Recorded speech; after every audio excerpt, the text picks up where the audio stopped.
Excursia noastră de o zi prin Ținutul Neamț începe la Piatra Neamț, într-unul din locurile cu cea mai frumoasă priveliște, acolo unde se găsesc ruinele cetății dacice Petrodava, la aproximativ 4 km de centrul orașului.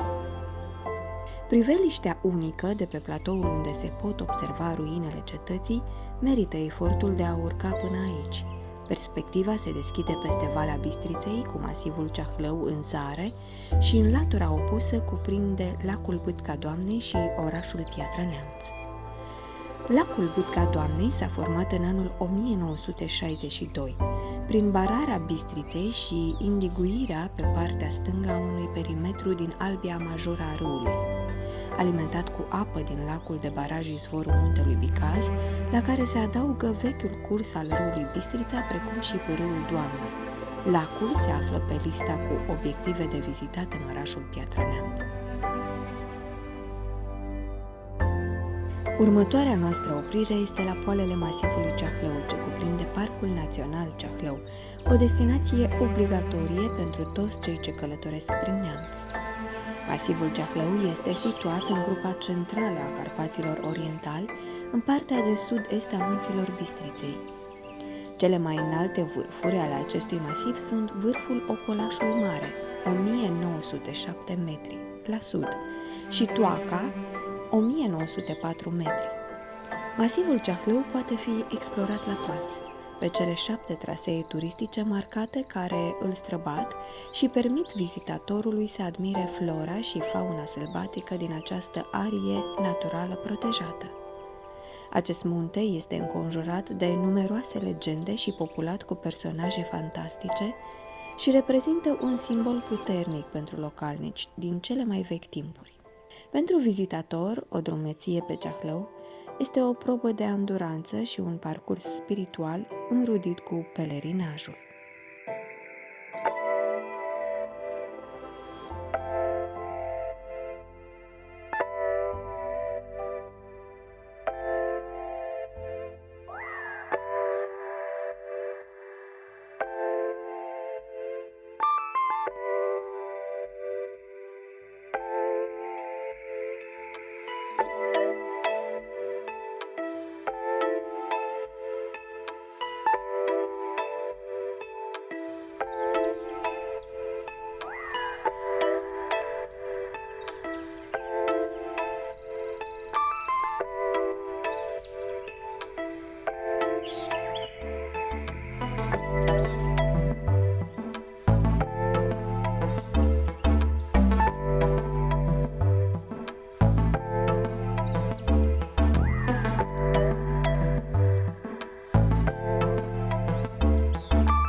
Parcul municipal din Romani este o oază de verdeață în mijlocul orașului și următorul nostru popas în periplul prin ținutul Neamțului.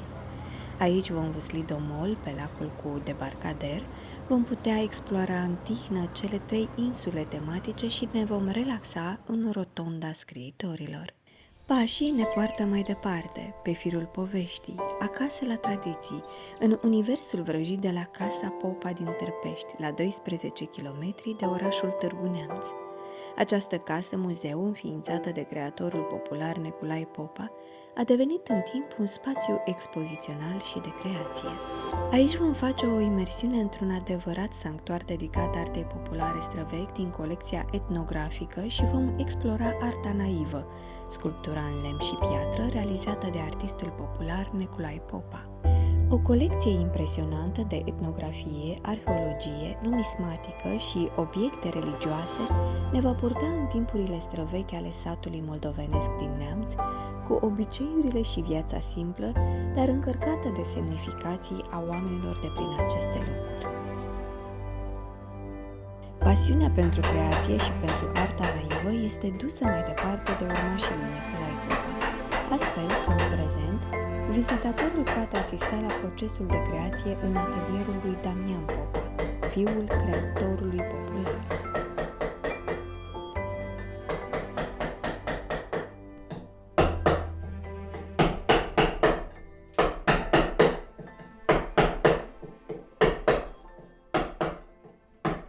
Călătoria ne poartă apoi la Cetatea Neamț, fortificație medievală situată la marginea de nord-vest a orașului Târgu Neamț și o destinație simbolică pentru vizitatorii ținutului Neamț. Ea se află localizată pe stânca Timuș, de pe culmii Preșului, numită și dealul cetății, la o altitudine de 480 de metri și la o înălțime de 80 de metri față de nivelul apei Neamțului. Cetatea a fost construită la sfârșitul secolului al XIV-lea de Petru I, a fost fortificată în secolul al XV-lea de Ștefan cel Mare și distrusă în secolul al XVIII-lea, 1718, din ordinul domnitorului Mihai Racoviță.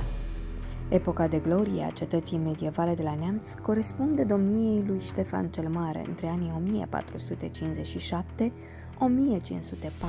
organizatorul și conducătorul militar de excepție, care, înțelegând bine rolul fortificațiilor pentru creșterea capacităților de apărare a țării, a întărit cetățile moștenite de la înaintașii săi și a construit altele noi, întreaga Moldovă fiind străjuită de un puternic sistem defensiv.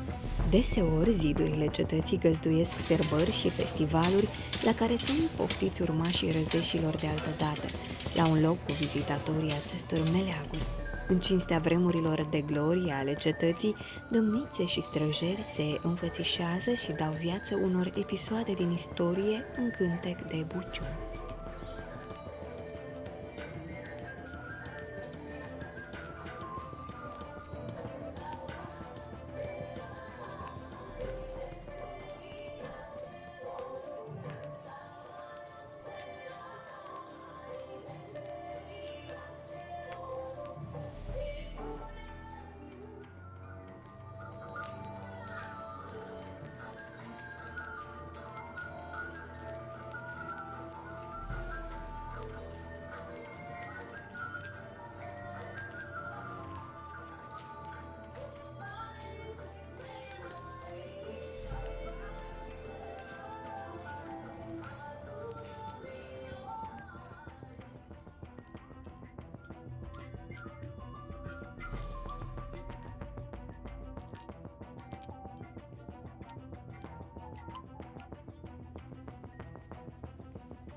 Parcul Natural Vânător Neamț înseamnă mult mai mult decât locul unde trăiesc zimbrii României.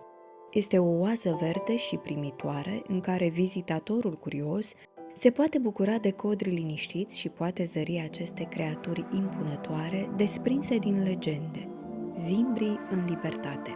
Parcul Natural Vânător Neamț este prima locație din România în care zimbrul a fost reintrodus la mai bine de 2 veacuri de la dispariția sa din sălbăticie. Pentru a reduce perioada de adaptare și pentru a obișnui animalele cu condițiile din libertate, înainte de a fi eliberate, acestea au fost ținute într-un țarc de aclimatizare situat în apropierea centrului de vizitare. Acesta este impresionant nu doar prin suprafața sa de 180 de hectare, ci mai ales prin multitudinea de habitate întâlnite.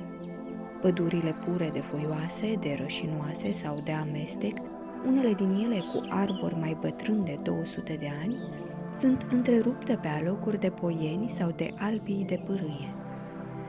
Pantele și expozițiile diferite contribuie din plin la aspectul mozaicat propice pentru obișnuirea zimbrilor cu condițiile din libertate. De 15 ani, în zona țarcului, nu au mai existat intervenții umane, natura fiind lăsată să-și urmeze cursul firesc. După cum ne povestesc custozii Parcului Natural Vânător Neamț, zimbrul este, într-adevăr, frate cu bizonul, doar că un frate care a fost pe punctul de a dispărea de pe fața pământului, dacă niște oameni plini de pasiune, cum sunt și cei din ținutul zimbrului, nu s-ar fi luptat ca zimbrii să redevină mândria pădurilor moldave.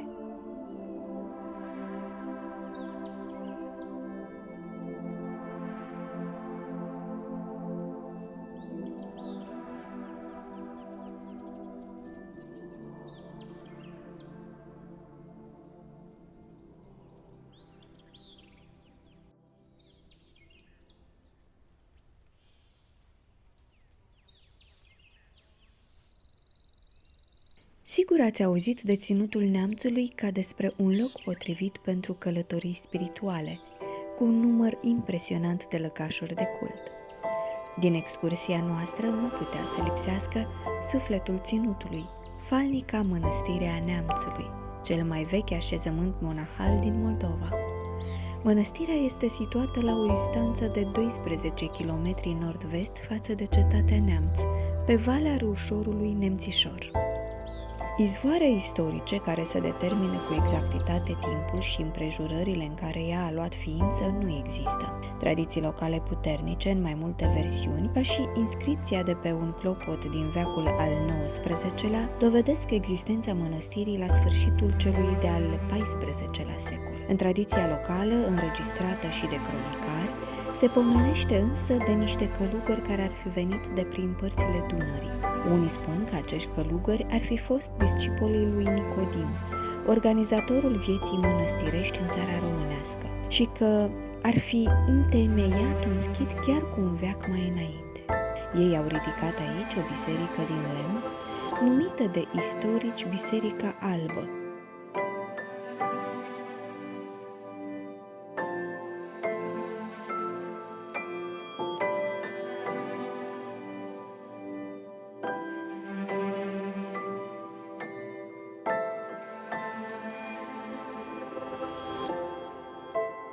În periplul nostru de prin Neamț, curtea domnească din Piatra Neamț ocupă un loc de frunte. Aceasta a fost construită între anii 1468-1475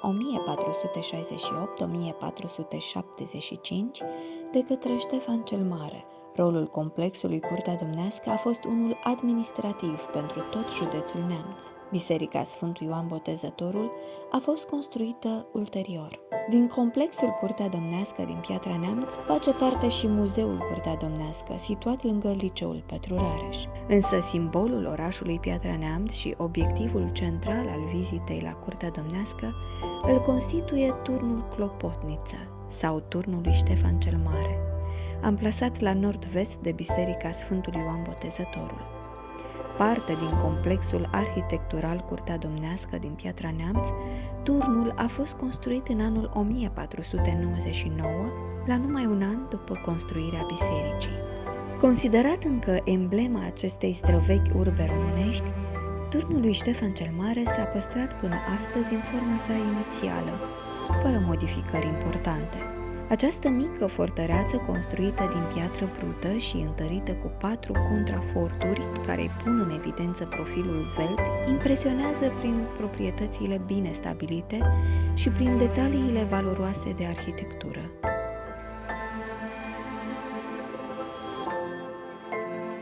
Turnul lui Ștefan, cum îl numesc nemțenii, este cel mai potrivit punct de observație pentru oraș și trebuie să fie pe lista oricărui excursionist. Spațiul generos din jurul turnului lasă loc deseori festivalurilor care colorează sărbătorile de peste an. Am avut norocul să nimerim la o astfel de sărbătoare într-o zi senină, așa că am gustat din plin savoarea tradițiilor și produselor locale, în mijlocul unei mulțimi vesele de vizitatori.